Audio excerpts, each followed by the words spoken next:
This two-story wood-framed structure and attached single-story Japanese-style dormitory has changed little since it was first completed in 1937.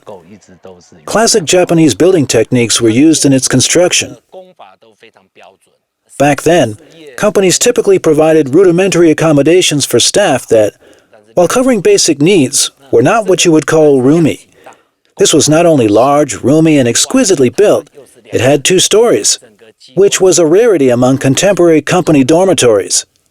The exterior design of the 2-story section here, this is only seen in best quality construction projects.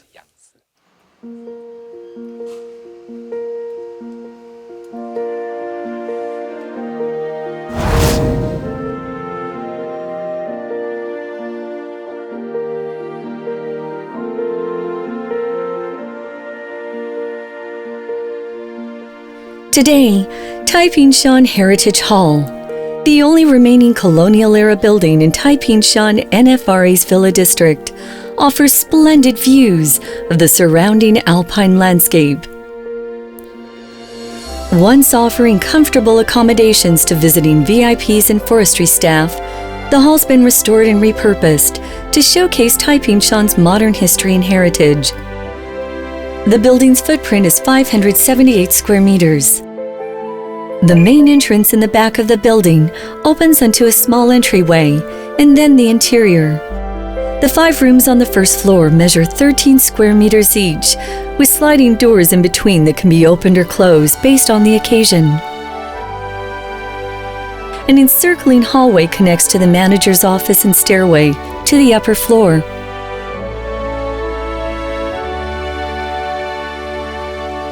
The 2 rooms on the second floor are 13 and 17 square meters each. These rooms offer the best views of Taipingshan's famous sunrises, cloud seas, and surrounding mountain scenery.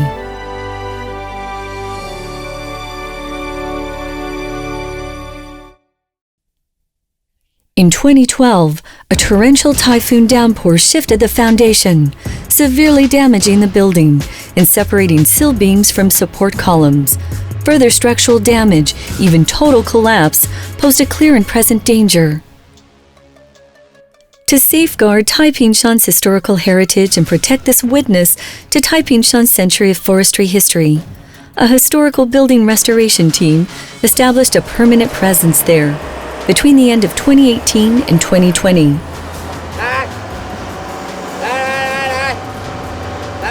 Their first task was to make sure that the faithfully restored building could be reset on its original foundation.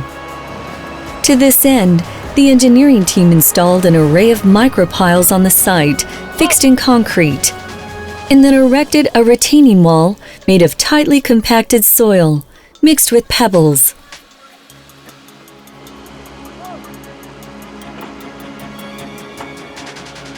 Several months later, after the foundation had been stabilized, workers prepared for the piece-by-piece disassembly of the entire building, leaving bare the wood elements, a step that was key to ensuring the ultimate success of the restoration project.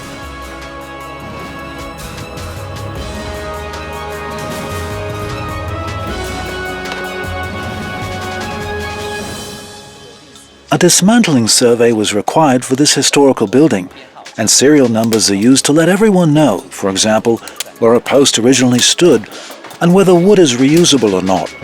Serial numbers will be catalogued and then referenced during reassembly work. This mainly involves structural elements. Generally, good wood will be reused in the restoration, while degraded wood will be replaced or repaired. The survey identified over 800 structural wood elements in the building. 52% could be used as is, 16% could be repaired and reused, and 32% were damaged beyond repair and required replacement. Regardless of their condition, all of the wood elements were disassembled to confirm initial analyses and to begin repair work.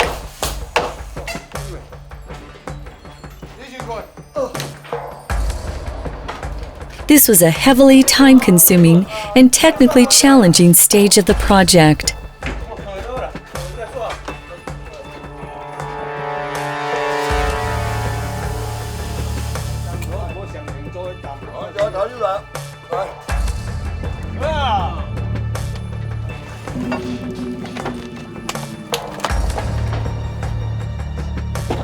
dismantling finally finished after more than 2 months of work.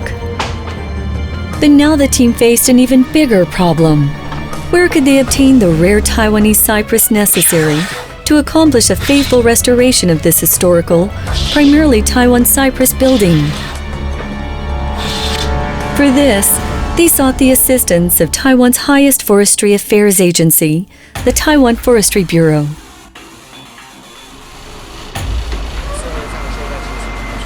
Considering this issue, we thought about wood that we'd recovered after Typhoon Maggie around 2016. Rain during that typhoon had flooded out a river silt dam in the Mingzhi area and sent logs downstream, endangering roadways. We sent a team in and eventually cleared the logs out. We've confirmed each of these logs as originating in the Taipingshan area.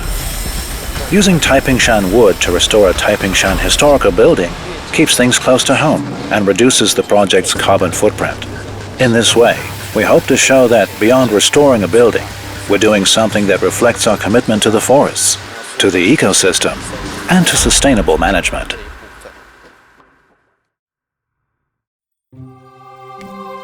Now, carpenters set to work on the inspections necessary to give tailored treatment to each one of the project's nearly 1,000 wood pieces.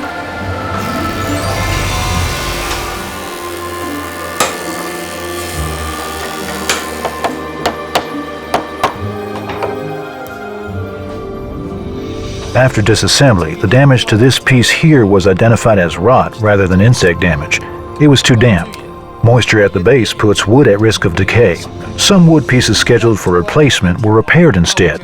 If the repairs are inadequate, we cut off the damaged bits and use it anyway. We can cut a tenon joint out here. Don't let any original material go to waste and make optimal use of all new materials. Reassembly work began just half a year after the building was dismantled.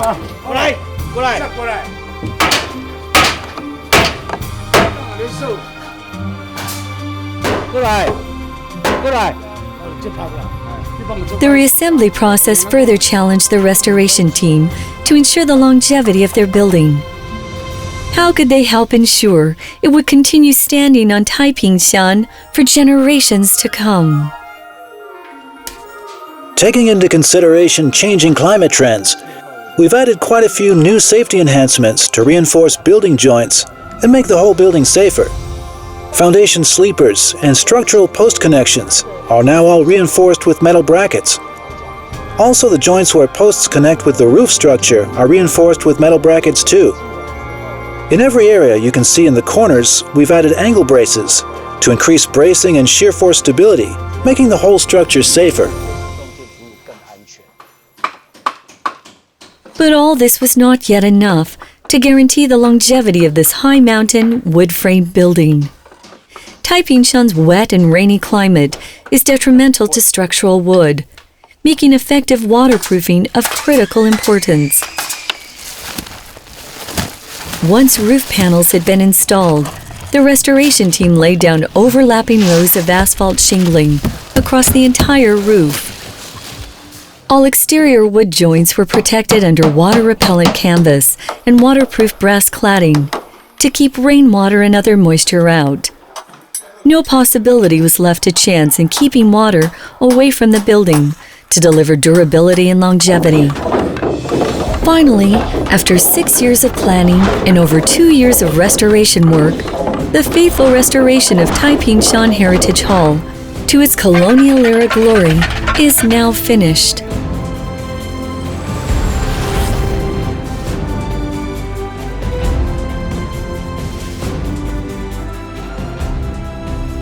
For Taipingshan, this was an important heritage building restoration project. Today's Taipingshan Heritage Hall offers tantalizing hints about those who once lived and worked here. Moreover, this is a living display of traditional wood frame construction. Through the coming century and beyond, Taipingshan Heritage Hall will offer a quiet and comfortable space within Taipingshan National Forest Recreation Area to revel in Taipingshan's history and heritage, enjoy dreamy mountain views, and marvel at this traditional architectural wonder.